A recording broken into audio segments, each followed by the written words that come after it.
welcome back to our podcast, My Sisters TBR. I'm Rebecca. And I'm Stacy. We're two sisters co-hosting a bookish podcast, where we'll be talking about our past, current, and future reads. And everything in between. Mm-hmm.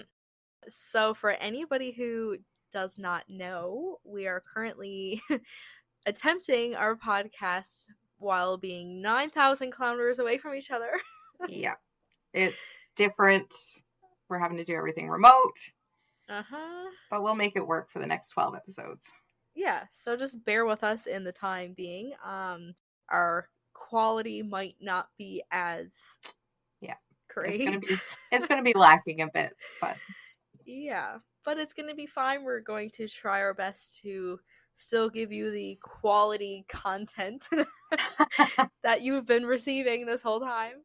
As long as they're spicy books. I had a girl at work today. I told her that we have a podcast, and she's like, "Oh, like, what do you talk about?" And she started, like, I don't know how she brought up erotica, but she brought that up, and I was like, "That's mainly what we talk about." And she brought it up. Yeah, and I was like, "That's mainly what we talk about." And she was like, "Oh my god, like, how do you guys talk about that, like, for the public?" And I was like, "Oh, our episodes are rated explicit." Yeah. Oh, well, hopefully she tunes in. Yeah.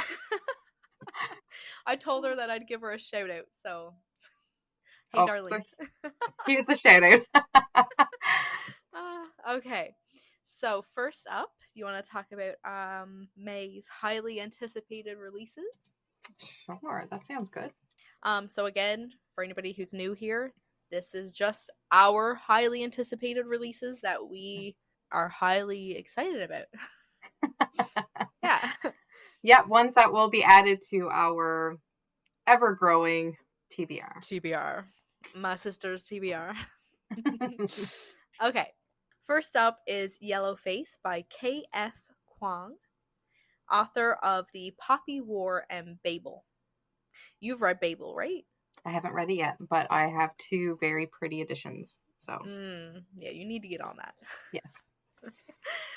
So this is being released on the 16th of May. Genre is contemporary mystery thriller. Okay.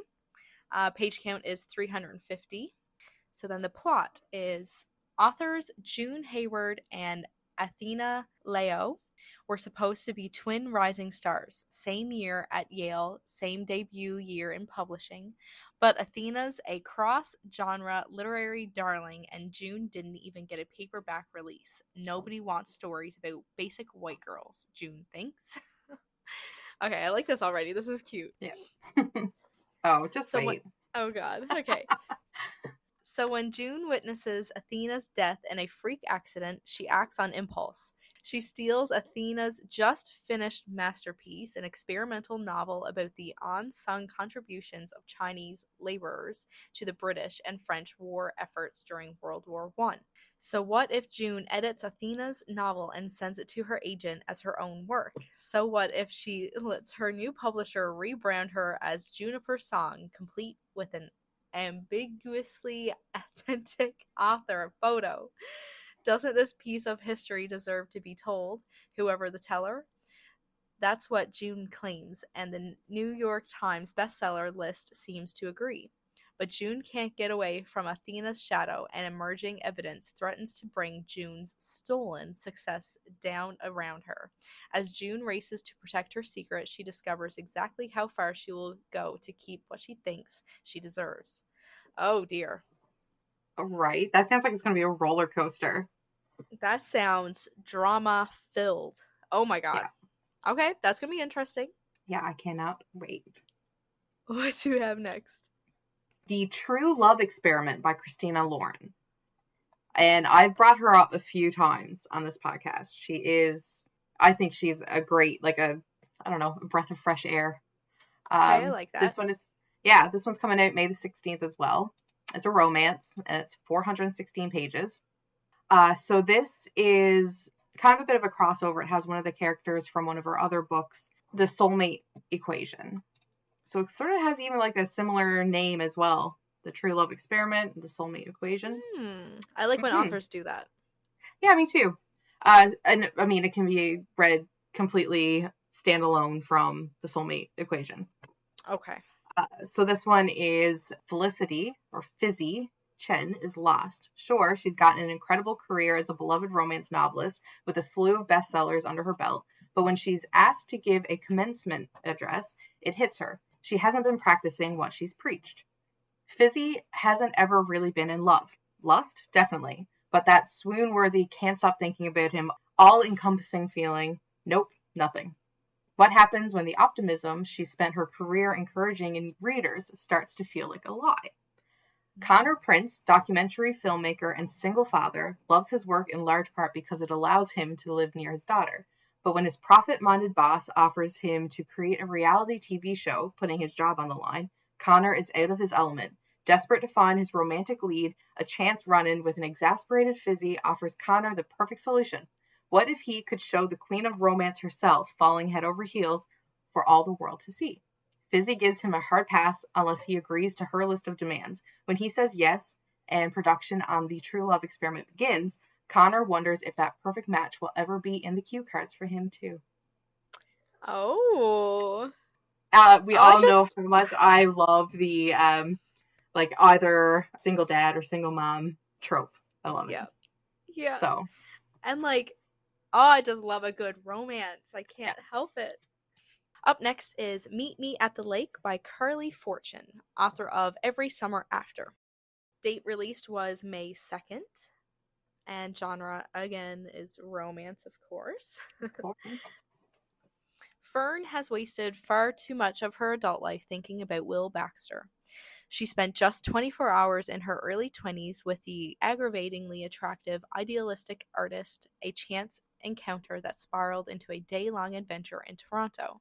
The timing was wrong, but their connection was undeniable. They shared every secret, every dream, and made a pact to meet 1 year later. Fern showed up, Will didn't. Oh, that's enough right there. I'm in. Sign me up. At 32, Fern's life doesn't look at all how she once imagined it would. Instead of living in the city, Fern's back home running her mother's lakeside resort, something she vowed never to do. The place is in disarray, her ex-boyfriend's the manager, and Fern doesn't know where to begin. She needs a plan, a lifeline. To her surprise, it comes in the form of Will, who arrives 9 years too late with a suitcase in tow and an offer to help on his lips.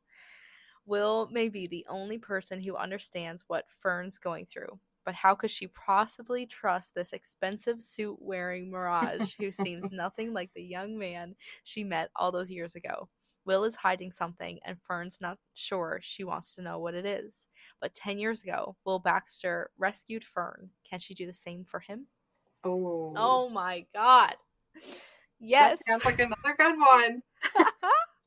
Because it's a romance. Oh, I'm a sucker for romances. Mm-hmm. Okay. Yeah, that's added to the TBR. Yeah. ASAP. The next one is Fourth Wing. It's number 1 in the Empyrean series by Rebecca Yarros. It came out May the 2nd, so we're a bit late on this one too. Yeah, that's okay. It's okay. It's a fantasy romance, and it's 512 pages. And the plot. 20-year-old Violet Sorengale was supposed to enter the Scribe Quadrant, living a quiet life among books and history. Now, the commanding general, also known as her tough as talons mother, has ordered Violet to join the hundreds of candidates striving to become the elite of Navarre, dragon riders. But when you're smaller than everyone else and your body is brittle, death is only a heartbeat away, because dragons don't bond to fragile humans. They incinerate them. With fewer dragons willing to bond than cadets, most would kill Violet to better their own chances of success. The rest would kill her just for being her mother's daughter. Like Xaden Ryerson, the most powerful and ruthless wing leader in the Raiders Quadrant. She'll need every edge her wits can give her just to see the next sunrise. Yet, with every day that passes, the war outside grows more deadly, the kingdom's protective wards are failing, and the death toll continues to rise. Even worse, Violet begins to suspect the leadership is hiding a terrible secret. Friends, enemies, lovers, everyone at Badsgith War College has an agenda, because once you enter, there are only 2 ways out. Graduate or die. Okay. I mean, dragon riders? Okay. Yeah. Done. That sounds really interesting. Yeah. Okay. Well, those are some really good ones coming up in May. Yeah, I'm excited actually. Okay. My God, since starting this podcast, I feel like our TBR has just grown and Oh my grown God. and grown. It's like we're not keeping up with with what we're adding. It's impossible. I mean, we wouldn't be true to our podcast name if it didn't keep growing. So Exactly. You're so right. yes. So what are you currently reading? Let's talk about this. Okay, so 2 of the books that are on my currently reading is also on yours. So yeah, I'm still reading A Court of Wings and Ruin, but you can. I didn't even realize that we both were talking, or we were both reading that. Yeah, I realized that I'm not just slow at reading it. I was just waiting for you to catch up and to read it with you. That's just what I'm. You were just. Doing. I was you just were just waiting. being considerate. Yeah. Okay. Yeah. Yeah. Yeah. Okay. But as for a book that you aren't aware of what I'm reading, I am also reading Coach by Devney Perry. This is another Devney Perry. Okay. Yes. I'm not too far into it, but it's just giving me all the feels that Devney Perry is just so good at giving. It's a romance, obviously. It's 341 pages. And here we go. Here is where you will see a pattern. The description. Dear. Football star, single dad, and once a long time ago, mine. I've spent the better part of a decade forgetting Ford Ellis. If he had just stayed away from Montana, I might have erased the memory of his striking blue eyes and rugged smile forever. Avoiding him was easy when the only place I saw his face was on ESPN. And a remote control could fix that problem. Except my boss just hired Ford as the new head coach for the Treasure State Wildcats. Not only will I be stuck watching him on the sidelines this season, but avoiding him will be impossible now that we're working together. Maybe I haven't forgotten Ford. Maybe I still dream about what we might have been. Maybe he hasn't forgotten me either. Except those maybes won't change the fact that we were never meant to be. Maybe he was once mine. But as of today, the only thing I'll be calling Ford Ellis is coach. Yeah, we'll see. For now. I'm sure. Yeah. Yeah. You tell yourself that. It's also a workplace romance, so that's like trope. I love it. I need to start reading Devney Perry. Yeah, 100%. She gives me a lot of the same vibes as Lucy Score, I find. Okay. I love Lucy Score. We all know that. But I find that Devney Perry is Lucy Score, but like a slightly more mature approach. Like it just feels like her writing is a little more polished. Yeah. And I mean, I get that because of you saying that one of your issues with Lucy Score in her books was the miscommunication trope and with an older man acting like he was like a child. Teenager. Yeah. Yeah. So, okay, I like that. There have been, I've read some Devney Perry that have given still some of those feelings of like, come on, you're an adult, act like it. But, I mean, it's realistic. I mean, fair. True. There's a lot of men out there who are not mature. So many. So, yep. They make it into books too. That's right. Would you like to bring us on the AquaWar train? Yeah. Oh, I love it. Okay. So, my first current read right now is A Court of Wings and Ruin by Sarah J. Maas. This is book 3 in the ACOTAR series. Fantasy romance. This is a doozy, 699 pages. Thick. She thick. I didn't realize how thick she was until I went into the bookstore to pick this book up. In the airport? In the airport at 5 a.m. as soon as they open. Okay, let me backtrack a little here. Dedication. During my travels to where I am right now, I took the second book of this series on my travels with me. So that was A Court of Mist and Fury. And I read that, obviously finished it at I think it was like 1 a.m. And then I was waiting for a layover, so I was awake all night. There was a bookstore in the airport that I was staying at, so they opened at 5 a.m. And I went. I literally was there like 7 minutes before they opened. So anyway, I went in and I seen the whole series there on the shelf, and I picked up A Court of Wings and Ruin, and I was like, "Holy crap! It's massive. She is heavy." Yeah. And it's then a good thing that you didn't have to put that in like your luggage or your it didn't fit. I tried. There was no room. I was already at max weight, max capacity of everything that I had with me. So I just had to walk through the airport and through the plane with this massive book. It's like a brick of a book. It is. Oh, worth it. God.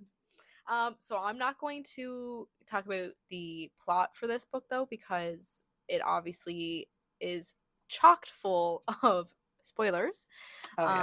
With it being book 3, but good God, I am obsessed with this series. Yeah, I feel like everybody that listens to our podcast it's a necessity for you to read the series. Yes. My friend Haley actually just texted today, and she was like, "Rebecca, Shatter Me or Thorn of Glass? JK, I got Court of Thorns and Roses." I was like, yes. Yeah, so we had a little freak out, and she's very excited to read it. So awesome. Yeah. Can't wait to get her thoughts on it. Mm-hmm. We seriously need to do just a full episode of just ACOTAR, just talking about it. Oh, it will come. As soon as we're done reading the 5 books, There's more though after that.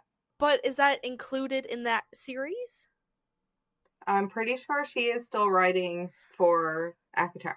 Okay, well that's fine. We can't wait around for her to finish the series. No. Well, yeah, we can talk about the 5. We can talk. Yeah, we'll have to have Ilsa on with us. Yes. Yeah.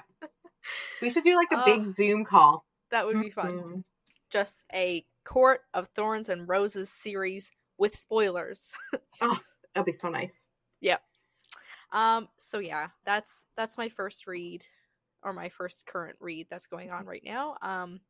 But I'm not going to talk about it too much because, like I said, there's going to be some spoilers. Yeah. Oh, but like, just all the feels. Oh, amazing. We need to talk spoilers outside of the podcast. I know. I think the next read we both have is our featured read, right? Yes. Okay.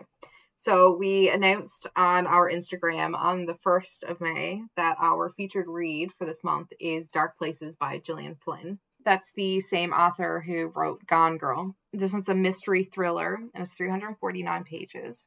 But I find that the paperback that I have feels like it's a lot thicker. Maybe it's just the text is bigger, but it felt like it was bigger than a 349 page. Let me check here. I got it right here. Oh, good Lord. Yeah, it is. Yeah. So I don't know what the 349 page edition is. Okay, well, our editions are 538 pages. Yeah. But the margins are big, and I find the text is bigger than a regular book, so I'm not too put off by it. Yeah, so maybe this is like the hardcover. Full actual size, I'd say. Yeah. Yeah. Do you want me to read out the plot? Yeah, you go right ahead. So, this is about Libby Day. She was just 7 years old when her evidence put her 15-year-old brother behind bars. Since then, she has been drifting, but when she is contacted by a group who are convinced of Ben's innocence, Libby starts to ask questions she never dared to before. Was the voice she heard her brother's? Ben was a misfit in their small town, but was he capable of murder? Are there secrets to uncover at the family farm, or is Libby deluding herself because she wants her brother back? She begins to realize that everyone in her family had something to hide that day, especially Ben. Now, 24 years later, the truth is going to be even harder to find. Who did massacre the Day family? See, I'm only like a couple chapters in. Mm-hmm. Maybe I'm only I think I'm like 50 pages in right now. Okay, I'm only 30 pages in right now. She's dark. Oh, yes. I mean, obviously, it's called Dark Places, and that Mhm. it is. But she's like sarcastic and like spitey about everything. And I mean, no doubt she's got a good reason to Yeah. be feisty and like every day is like a fight. But I find that she is just, I find her funny. Like Yeah. I like Libby. Yeah. Yeah, I like the way that she's written, and Mhm. like you said, like her humor, and I cannot wait to keep reading it. And also, in that plot it says 24 years later. He was gone away for 25, right? Like in the book I think it says that he went away to prison for 25 years. So Oh, that means he's going to be out soon yeah. in the book. Okay. Oh, okay. That's enough to keep me. I think I've read this before. Yeah, you were saying that it felt very familiar. Yeah. Yeah. So we'll see. I mean, if it is, it's been a long time. So Just try not to think about it too hard so that you don't actually remember. Yeah. there's a part like very close to the beginning in like the present time where there's a mention of Dungeons and Dragons, and I love that. Yeah. Did you Yeah. see that part? Yeah, I meant to bring that up too. I forgot. Oh, it's like this is just so funny. Being a D&D player and seeing it brought up that way was just so Yeah. comical for me. I even like took a picture of it and sent it to Chris. It's like, Hey, look. ah. Oh, I love that. Yeah. Also, in our post on our Instagram, when we advertised that we are going to be having Dark Places for our featured read, one of the tropes that we included that, I mean, it was just found on the internet, satanic cult hysteria. So that'll be fun when that's brought in. Yeah, I'm very curious where that plays. I'm wondering if that might have something to do with the Kill Club. That's what I'm thinking too. Okay, I hope that's not spoilery.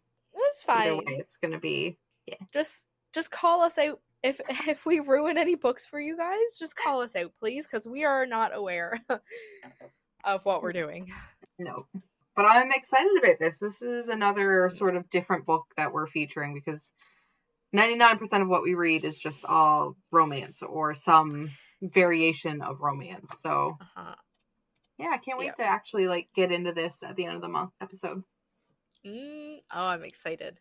This is like very different from what I'm used to reading lately, especially because like I was very much doing the romance and now the fantasy romance with Akatar. Like this is she's different. Yeah. She is darker than what I'm used to. But well, this is why we wanted to do a podcast so that we hold each other accountable. Yeah. For branching out. Yeah, exactly. Reading different genres than what we're used to. I mean, I've come a long way. I only used to read Colleen Hoover for the longest time, so That's true. here I am. Yeah. I'm just happy that you're reading fantasy. I know, me too. Even if it's still a branch of romance, but I'm excited. I think we should attempt to do one of Stan Crawford's series because they're another like fantasy romance. Yeah, I brought her up when I was reading City of Thorns. It's the Demon Queen Trials. Oh, yes, I remember now.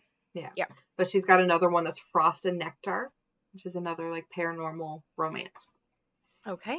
I like paranormal At some romance. Point. Yeah. And they're like really easy books to read. Like I don't know. I don't find that they're too heavy on like the world building and stuff. So okay. That's good. That's good. So speaking of Colleen Hoover.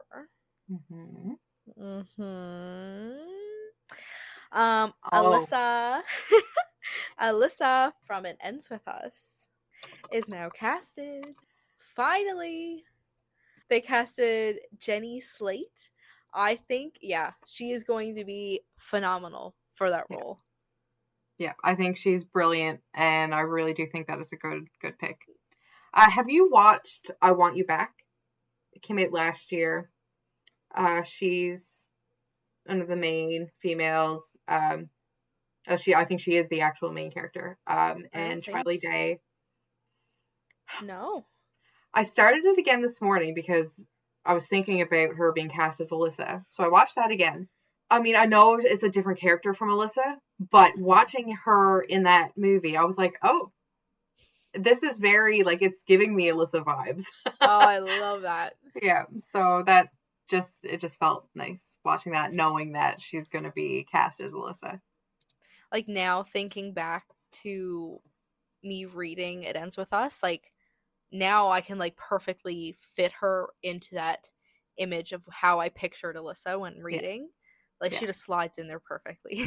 I need to reread it now. Now that our four are cast, Yep. I'm going to go back and Um, read it. have you read It Starts With Us?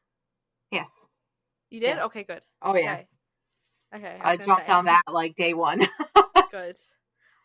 You can go over and get my physical copies if you want, whenever you're Okay. ready to reread them. Mm-hmm. I think Ilsa might kill me if I start another book before I finish the Aqua War. So But like you'd have that done. Yeah, save that for right before we go and watch the movie. yeah, that's a good point. I'll reread it for the third time then. Oh, I'm excited. All right. But speaking of the screen adaptations, apparently The Monkey by Stephen King is coming to screen. One of his like short story horror stories. But they have the lead cast, and it's Theo James. I need to look him up. Hold on. I need to put a face to him because I can't. Divergent. Oh, yes. Yeah. Okay. He's been like popping off lately with some good roles. I don't think I've heard of The Monkey by Stephen King. I don't. Yeah, The Skeleton Crew was a book that had different short stories in it. Okay. Mm-hmm. I'm also just realizing that the creator of The Conjuring is who's going to be going to be making The Monkey. Oh, that's not okay. terrifying at all. No, it's fine. It's fine. So do you know what The Monkey is about? No, I don't. I have never heard of it, honestly. I'll just read out the like quick little plot because Okay. it is. Oh dear. Hal didn't know where it had come from, but every time the moth-eaten monkey with the strange yellow eyes clashed its cymbals, jang, jang, jang, somebody died. An irresistible urge had made him turn the key, but that was before he knew what it could do. He thought he had gotten rid of the evil thing once and for all, but the monkey had other plans for Hal. Dun, dun, dun. Okay. I'll be losing sleep that night. I think this was in the same series of short stories as The Mist. Yeah, I'm excited about that. There's no dates or anything, right? Just as of yet, there has been no release date announced, so we just have to wait. Oh, but it's gonna be fantastic. I love Theo James, so I think I've only ever seen him in Divergent. Really? You didn't watch the newer adaptation of Time Traveler's Wife? Excuse me? How's the show? No, I've only ever seen the one with Rachel McAdams. There's a show? Yeah, it like came out last year, I think. Okay, I'm not ready to watch that yet anyway. Like, that movie tore me apart. I know. I still need time, so. But it is a real treat to see him in that. Damn, okay. Mm-hmm. When I'm in the mood to cry, or when I need to release my tear ducts from not crying for so long, I'll give that a watch. A little bit of local news for those of you in Central. Harmsworth Library announced that they're doing a book club, which I can't go to, but I hope other people can. But I'm so sad. I know, and it's the last Thursday of every month, and I don't know if they're starting this month. I'm pretty sure they said that they were starting this month. There's more information on their Facebook page. That's such a cool idea. Right? Like, I would love to, but I just, with my schedule and with Chris's schedule, there's no way I can make it work. But yeah. But I thought that it was worth bringing up anyways. Yeah, for sure. Hopefully some people can make it. So yeah, I guess that is it. Yeah, that pretty well sums up this episode. But if anybody would like to listen to us talk about any books in particular or authors, just shoot us a message on our Instagram, My Sisters TBR. Oh, speaking of our Instagram, we also have a giveaway going on Oh, yes. until June the 8th. There's a post on our Instagram. It's easy to find. It's on top. And yeah, you just have to like us, like our Instagram at My Sisters TBR, and comment, tag your book bestie, share it to your story. Yeah, and tag us. Yep. Yeah, and easy. You could get a free book from your book wish list, valued at $20 Canadian. But we'll be drawing names June 8th. So head on over, enter into the giveaway, because why not? It wouldn't hurt. All right. Well, hopefully we never lost any listeners in this episode due to our poor quality. But if you stuck around, thank you. Yeah. All right. We'll see you guys in 2 weeks. Bye-bye. Toodles.